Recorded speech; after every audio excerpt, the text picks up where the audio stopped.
Well, it's been an interesting week. Mm. Doxing, studios going down, particularly Microsoft, Sony lying, because it's not just Helldivers too now. Ghost of Tsushima is also locked out of 177 something countries. Can't even buy it, and it's a fucking single player game. This doesn't justify it, but wasn't that always the case though? What they never. Well, they said they were gonna make it optional and get it fixed. For Helldivers, but they've said from the very beginning of Ghost of Tsushima that you're going to have to connect only if you want to play the online multiplayer. Oh.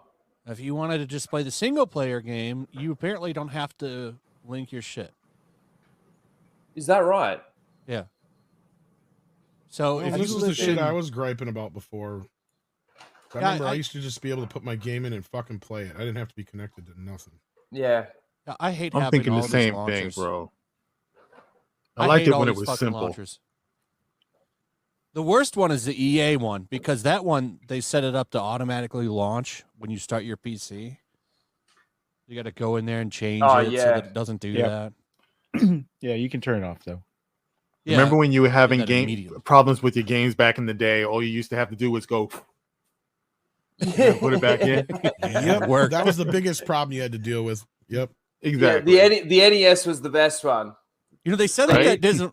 I remember everybody saying it's so useless. It doesn't work to blow in the games, but motherfucker, it did work. It did something.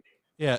Tell me how that logic exists when I would put a game in over and over again and it wouldn't work, but as soon as I blew in the motherfucker, and it could even be a light blow. Yep. Just and it would fire right up. Right up. Those were the days. Damn right. It's like the Midas touch. Never had that problem with Sega though.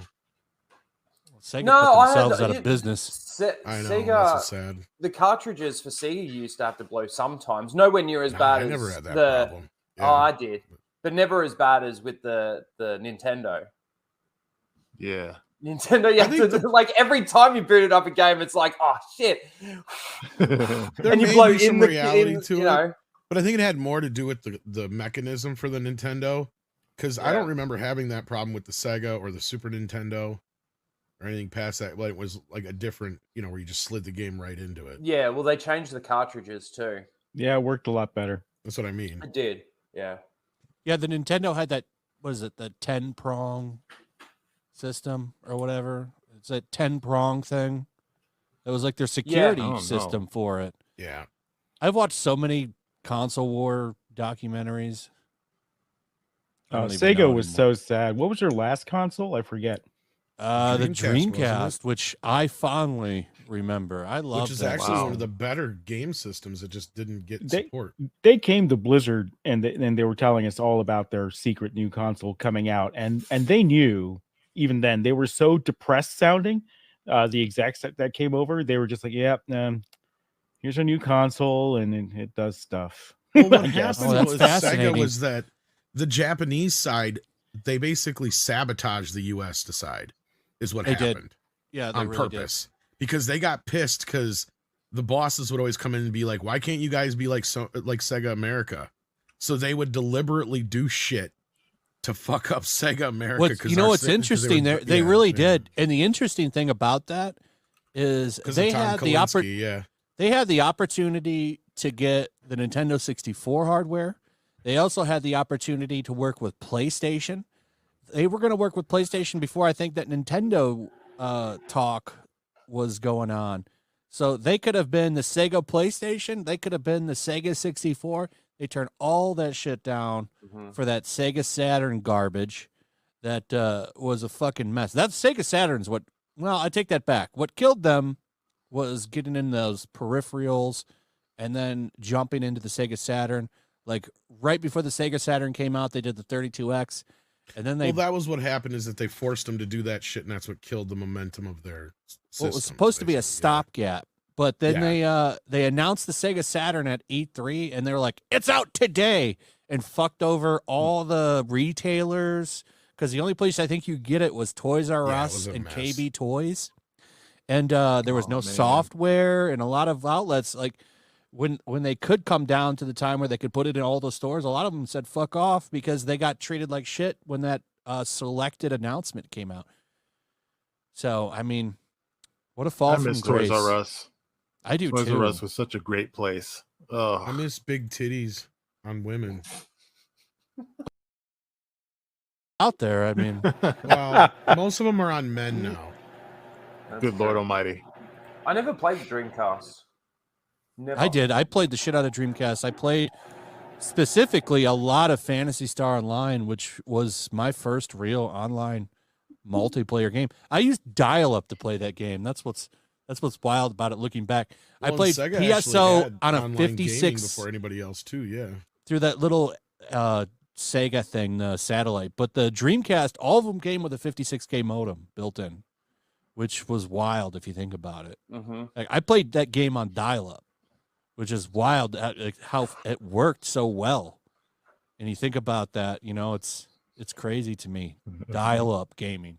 They were ahead of the game on certain Did you ever get in trouble for using up the phone line? Yes. Yeah. All the fucking all time. All the time. I was on PC though. Man, I loved PSO. I played that with I had two friends that, you know, lived real close to me, and we played it, and then we had usually a straggler that would join the room and play with us. They're still live, right? There's still a version out there? Yeah, there's a fan server. Hey. Oh, wow. Sebby. Hey, Seb. Hello. How's everybody? Good. We're How just are you? reminiscing about Sega. Old consoles. Sega. Talking about Fantasy Star Online, which was my favorite. What do you think was the better console in the Sega, the Mega Drive or the Master System? All I remember is the Sega Genesis. Yeah, Sega Genesis, but the Lion King game, and that made me the person I am today. I played the Lion King game. Yeah, I remember that. Grummz, that's crazy. So Sega brought their Dreamcast to you and pitched it, and they were all sad, huh? They were sad. They knew what was happening, and they came in. And after the meeting, I was like, I was talking to Mike, the CEO, and I was like, Mike, what's with these guys? They're depressed. They're not excited about their new console. And we knew something was up. I think they saw the writing on the wall even back then. But they just could not get excited about. It's like, here's our console, and I guess it does some things. There's a great documentary out there about it. I'm trying to remember. I think it was called Console Wars. Oh man, with the Dreamcast. It's about the whole basically battle between Nintendo and Sega, and in there it really does a good job of talking about how Sega in Japan was basically sabotaging Sega America. Oh, this is well after the bickering. They were pretty much done at that point. Looking back, I wish they had won. I wish Dreamcast did better because I do have a good memory of that. My dad would sometimes have to bring me to the office with him, and in their meeting room, they had a Dreamcast, and I got to play Sonic on it. I bought Sonic Adventure 1 and Soul Calibur were my first two games for that. Yeah. Me and my friends. Wow. Yeah, me and my friends played the shit out of Soul Calibur, man. We didn't get to the point where we have like the Duel of Fate because I always played as Maxi and my friend always played as Mitsuragi, and we would go back and forth for fucking hours, just the same two fucking characters battling each other over and over again. That shit would get heated too, man. Like, we almost got into a fight one time because, of course, someone's cheating or playing shitty, games. Button mashing, getting lucky. Yeah. That's the way it's supposed to be. That's the way it's supposed to be. You're not really playing unless you take it off the game sometimes. Like me and my brother, we always used to get into fights off the game because we trash talked each other so much when we were playing. But it was great. It was part of fun. Yeah. I miss that. Did anybody ever use that, man? Alyssa's gonna clip that and say gamers are violent.